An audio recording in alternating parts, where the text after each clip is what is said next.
kinds of different forms and functions. This is an unusual form in that I can create a right-handed helix and then also a left-handed helix by just changing its chirality in the midst of it, and it also has a spring action. So again, this is something you'd never think of by modeling on computers. Just somebody started playing with it, and they created this form, and it has these multiple functions, and something that is, I think, worth studying in terms of the fact that it can change the direction of a helix. You have this kind of branching. You're connecting these pieces to each other, and then you're creating a simple piston. And that starts to show you a different kind of function. But if you add those forms over time, or over space, you create another subassembly that has a whole different function. So you can see I'm playing with this. This is actually a cable that's created by just another pattern making of that form. And so this is a very sturdy but flexible cable that can, has incredible torsion strength. And it's just made of simple ZOOB units. So you can see how those pieces work together. You can map out the cardinal axes, X, Y, and Z.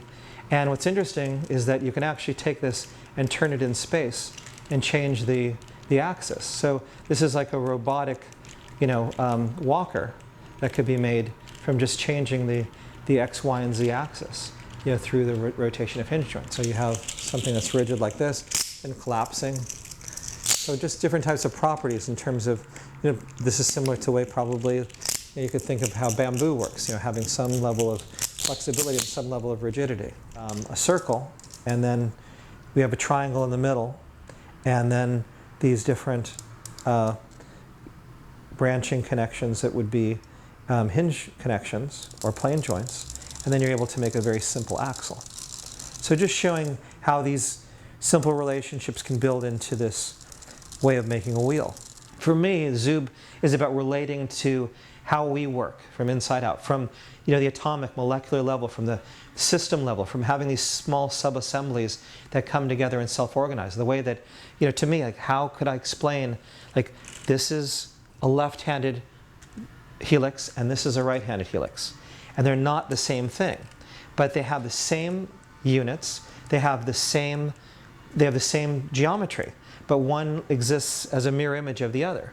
And yet, in biological systems, they don't function the same way either. All living systems are left-handed molecules. And so why is that? Here again, showing the idea of this double helix turning onto itself. I mean, this isn't to be able to experience this on this scale and have that kind of haptic experience and kinesthetic experience, to be able to apply your body's proprioception to it is very important. And so people to me would say, well, why don't you make it into a video game or a computer program? It's that's where I started, and I realized the limitations of that aspect of learning, because so much of learning comes from some people can learn on a computer, but a lot of people can't, and I think it's being shown very much the limitations of kids playing on computers and how much proprioception in the body and that intelligence is fundamental to our understanding of the universe and our own health. So my interest in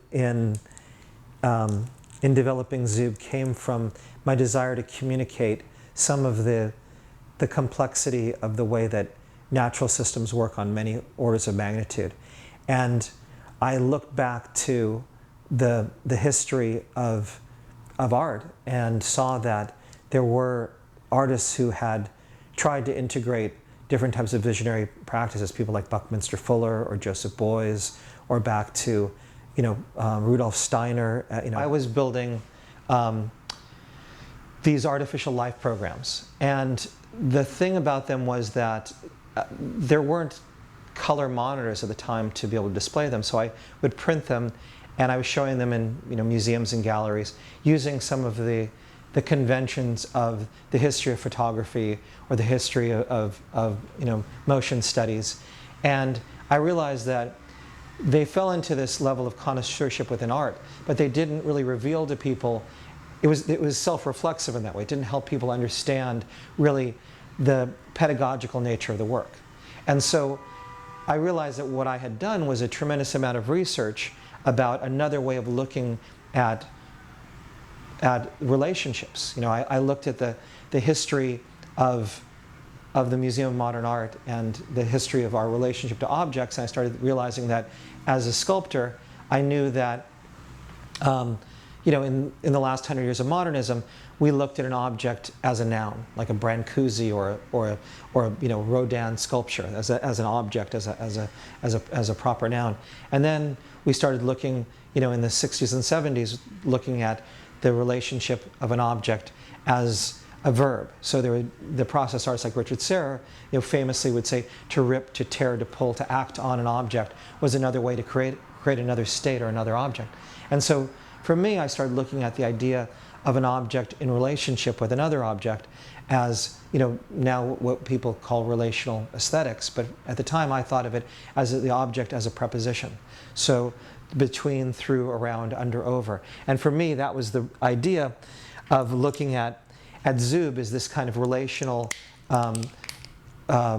evolution. And what I started looking at, going back in that history of that pedagogy, was that I looked at the history of the Museum of Modern Art, and I saw that Alfred Barr, the original director of the Museum of Modern Art, had this kind of Cladis chart showing sort of the progenitors of each of these different movements. And you know, going back through European history, I realized that there was the Bauhaus, and I realized that back in the 1830s, there was a movement called the kindergarten movement, started by Friedrich Froebel. And he was very much in dialogue with Goethe and Schiller, and part of this idea of, you know, of development. I mean, the first generation of kindergartners were the first modernists. And when I looked at what they played with, which was something called gifts and occupations, that the adult work of these modernists was almost untransformed from the actual exercises of the gifts and occupations. So if you looked at a Mondrian, you could look at, you know, exercise number 3, Kandinsky, exercise number 5, Paul Klee, you know, such and such. You went through and started seeing how much their play as children, you know, in this structure of kindergarten had affected their mature work. And so to me, it just made more sense that I was sharing this work in the art world and with people who their paradigms and their consciousness, the way they looked at the world, was really formed by early play and learning that had they played with certain things, and they weren't, their engagement wasn't with the types of scales and duration that I was trying to address. And so I felt it was very important for me to go back and create something like ZOOB, because I knew that I really ultimately wasn't talking to, you know, art collectors. I was talking to